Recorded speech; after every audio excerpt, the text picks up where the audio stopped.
Hello, gang. We're back. We're back in 2025. Oh, just got a notification from my mum. We're back, 2025.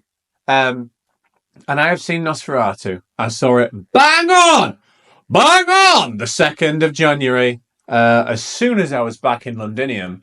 And I was very, very happy to do so. I've been excited for this film for a while.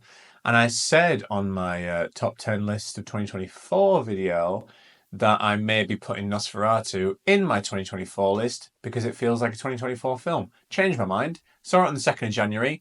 Very snowy, cold, bleak atmosphere. Really suited January. We're in 2025. Let's fucking go. And I would like to talk to you about my experience. I'd like to caveat this entire review by saying I am not a scholar of the original film. I haven't seen it all the way through.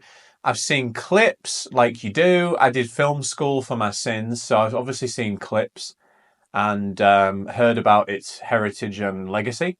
But I haven't seen... Apparently there's a fucking Werner Herzog version. I mean, that's what I briefly heard in the podcast this morning, so that might be wrong.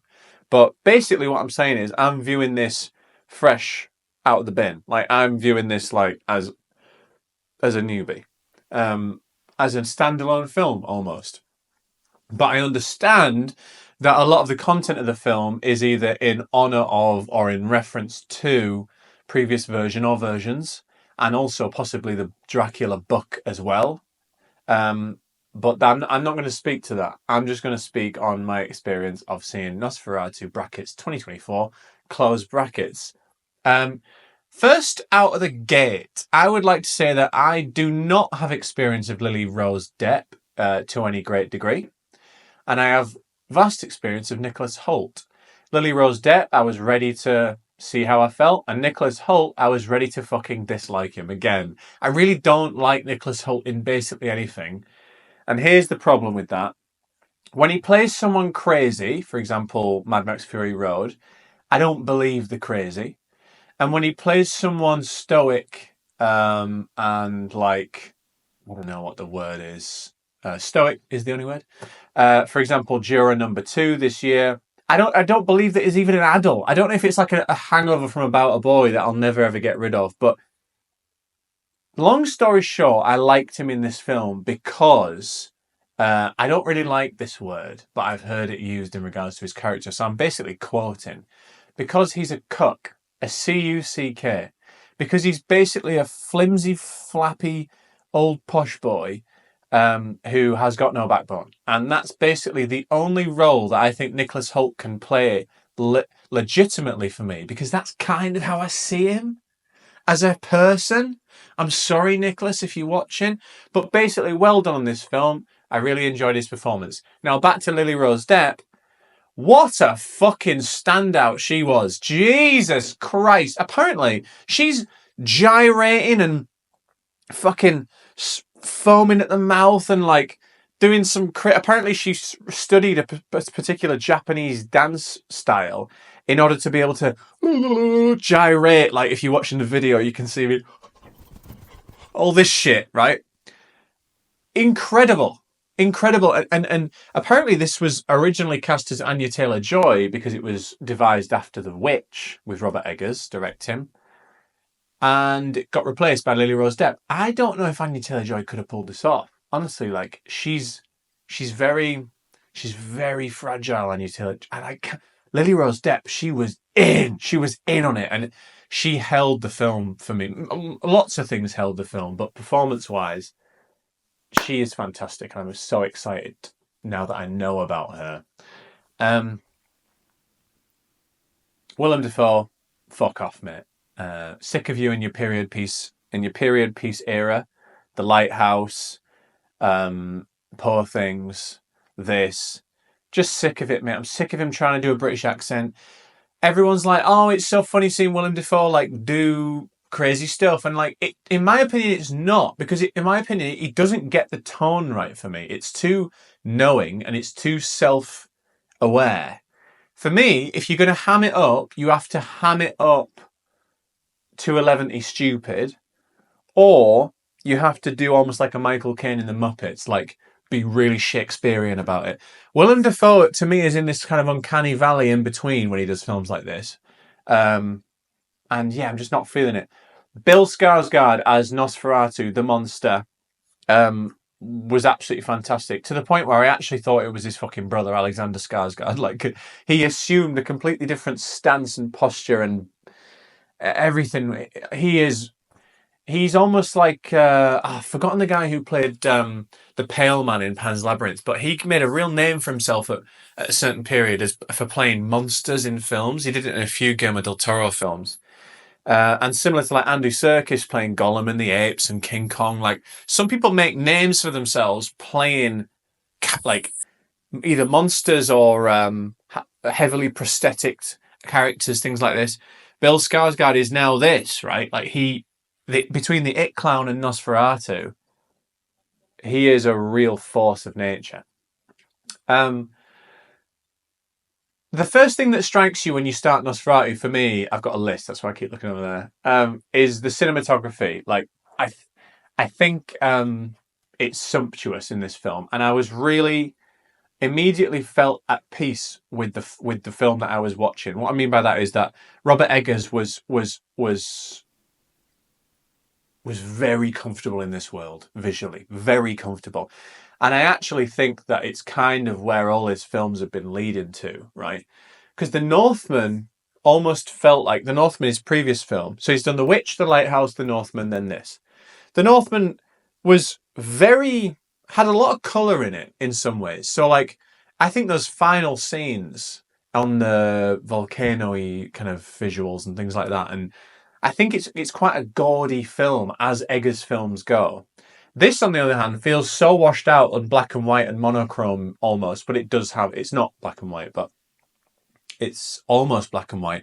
And it's got some low light scenes that are so low light. I was like, how did they do this? Like, it was actual candlelight. Like, how did they capture this image? It was incredible. And it was artful and like rich and textured. You know, sometimes when you get these monochromial, when you get these washed out visuals in films, it can look very flat. And this was anything but flat. And I think, to be honest, that speaks to one of my criticisms of Poor Things' opening, right? I just felt like Poor Things, for all its visual bravado and like camera trickery, it actually felt quite flat to me. And that's fucking crazy. And this didn't. So another positive, I wasn't expecting like how gory and bloody this film is. I don't know if it is maybe an incorrect assumption based on maybe a misinterpretation of the small clips I've seen of the original Nosferatu, but I thought it was like more of a haunting horror film, right? And not like a gore fest. And again, I don't know what the original film is, but I'm just saying this is what I went in assuming. Turns out, regardless of if it's referenced in previous versions or not, this film is extremely gory, bloody, and like kind of like all guns blazing horror at certain points. And like, I was not expecting that. I was expecting it to be more of an art piece, and more referential to, if not the original 20s film, at least the 20s era, when like visually they maybe couldn't achieve that much when it came to gore. But no, this is gory to the max. And like, I took my fiance, who doesn't like gore, thinking it was going to be not very gory, a vampire film. In hindsight, it's just a ridiculous thing to have done. But anyway, and she now isn't talking to me. So, and I love that. Like, I love a bit of gore, and I love, and I have since learned that this is a big tie-in with the original film because it copies the plot to a large extent. I love the romantic and sexual, the way that romanticism and sexuality ties in with the plot. I love that, and like how the slurping and the gobbling of someone's heart can literally be sexualized. I mean, that sounds like I'm fucked up, but that's what the film's giving me, okay, and I enjoyed that. I thought it was really effective, basically, and the sound design on the slurping, like, was so wow. I really did a great impression there. And I loved that sound design, and I love the visual design of the monster of Nosferatu as well. Uh, I downsides. There appears to be a Robert Eggers issue in all of his films. He seems to have a third act issue. That's not to say I haven't enjoyed any of his third acts. I really love The Northman. That's my favourite one of his films. But that is to say that even when I do enjoy his films, I'm always coming out kind of feeling like it either went on too long or got itself lost in the plot, right? Um, in this case, it teeters on the edge of both of those things. It does get a bit plotty in the final third. Like, oh, we have to go to this place and go do this, and then we know, but this, but then she needs to. It's all a bit like that, and it is 2 hours 20, so it is a pretty long film. But I felt like it just about held it together for me. Just about held it together. Um, and I'm not saying it's perfect, but if there is a weakness, then that is the weakness, and that is his weakness. But I enjoyed it throughout, more so than I enjoyed maybe the Northman third act, even though I enjoyed the Northman more as a film. Um, uh, Also, again, I don't know if this is like a complete draw from the original film, but either way, I kind of wish it wasn't the case. A lot of the Nosferatu action is done in like a dream state. So I really like and understand why that's done initially. So like when Nicholas Hoult is traveling to Nosferatu's lair, a lot of it is quite dreamy, and I loved that, right? But as the film goes on, like most of his appearances are done in kind of a dream state, dream world, a non-reality reality. So like at the end of most, like many sequences in Nosferatu, you'll get or any kind of thing, gory moment. You'll get like someone waking up, whether it's Lily Rose Depp, Emma Corrin, is it? Is that her name? Sorry, and Nicholas Hoult, and that whole kind of like it's happening in your own head trope really bothers me, and I kind of wish that that had been pulled back from the film a little bit, because it goes back to when I was in year 5 and I was really into writing short stories. And I remember my teacher said to me, "Oh, it's very lazy just to say, and then they woke up. Like, don't write a story and then say, and then they woke up." And I'm not saying Eggers is lazy or this is a lazy plot or blah blah. I'm just saying that like that has been embedded in my brain ever since. Like, and if I see films now that use the and then they woke up, pull the rug from underneath you thing, it kind of gets to me. I'm kind of like, oh, just it feels like a lazy plot device to me. In this film, it's not a lazy plot device. It's part of the fabric of the world, and how Nosferatu interacts with that world. So I wouldn't say it's lazy, but it did get frustrating to me to feel like the lines between the reality and the fantasy of Nosferatu as an entity was too blurred for me. I needed him to be more in the real world, but it felt like he was too much in the dream world all the time for me, to the point where it didn't feel tangible enough, and it frustrated me. Um, versus other Eggers movies I've written down here, how do I rank it? I would say it's joint top with The Northman. I would say I probably enjoy The Northman slightly more, just because it feels more so. I, Well, I was going to say accessible, but I've got another note here saying, is this accessible? And I think it really is. So I think I might actually need to rewatch this again to kind of confirm where it ranks against The Northman, but certainly then it would be The Witch and Lighthouse beneath them.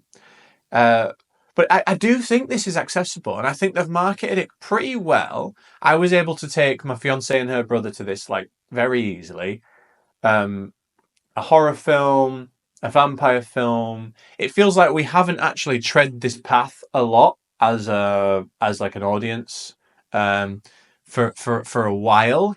Since kind of the Van Helsing bookend in the noughties. It kind of felt like vampires have been set aside a little bit, and Twilight doesn't really count in this kind of vibe.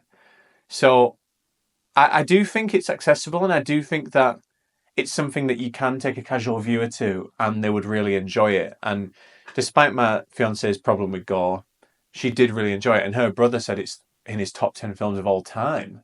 So that's really exciting because I feel like that's possibly a new thing for Robert Eggers, because The Northman was a bit of a box office flop, as I seem to remember, despite the fact it was supposed to be quite accessible, right? Whereas this, I think, should be a box office success and will mean that Robert Eggers gets more money and more commissions down the line, which is very exciting. I'm really excited about him as a prospect, if it's still right to call him a prospect, alongside his what I would consider to be his peers in similarly kind of independently minded, artfully minded, highbrow horror, drama, romancy kind of things. So I would put him in a bucket with David Lowery, who directed like A Ghost Story, Eight and Them Body Saints, The Green Knight. Especially The Green Knight is kind of similar to what an Eggers movie might be. I'd also put them in the same bucket as the Safdie brothers, who aren't necessarily fantasy, but they're contemporary, budding, like, great directors. And then also Ari Aster, who, like, obviously is aligned in terms of the horror. I feel like in certain ways this was referencing Midsummer by Ari Aster. And I just and you know, you could put like Jordan Peele in that group and everything, but I do feel like there is a cohort, and Greta Gerwig. There's a cohort of like young directors who are really really exciting to me, and that's great. So Nosferatu is a big success as far as I'm concerned, and a real fun watch. And I will be doing the Nosferatu voice for a long long time. Come by the fire, and I will tend to your wounds. Great stuff. All right, so I give Nosferatu an 8 out of 10, which, if you have seen any of my other videos, that's very, very generous as a Fred rating. Thanks for watching. I hope you're enjoying Let's Write a Screenplay, which is also on this channel, which is me and my mate Ian writing a screenplays from scratch.